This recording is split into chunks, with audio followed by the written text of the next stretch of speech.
BC 2-ാം നൂറ്റാണ്ടിൽ ബുദ്ധസന്യാസിമാർ പാറയിൽ കൊത്തിയെടുത്ത ഇന്ത്യയിലെ തന്നെ ഏറ്റവും പഴക്കം ചെന്ന 22 ഗുഹകളടങ്ങിയ ഒരു ഗുഹാക്ഷേത്രമുണ്ട്. ഇത് മഹാരാഷ്ട്രക്കാരുടെ സ്വന്തം ബാജെ ലേനി അഥവാ ബാജെ കേവ്സ്. മഹാരാഷ്ട്രയിലെ ലോണാവാലയ്ക്ക് സമീപമുള്ള ബാജ എന്ന മലയോര ഗ്രാമത്തിലാണ് ബാജെ കേവ്സ് സ്ഥിതി ചെയ്യുന്നത്.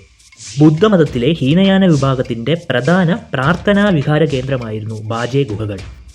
ഇവിടെ ജീവിക്കുകയും മരിക്കുകയും ചെയ്ത ചില സന്യാസിമാരുടെ അവശിഷ്ടങ്ങൾ 14 സ്തൂപങ്ങളിലായി ഇവിടെ സൂക്ഷിക്കുന്നതായി കണക്കാക്കപ്പെടുന്നു. ഈ 14 സ്തൂപങ്ങളിൽ 5 എണ്ണം ഗുഹയ്ക്കകത്തും 9 എണ്ണം ഗുഹയ്ക്ക് പുറത്തുമാണ് സ്ഥിതി ചെയ്യുന്നത്.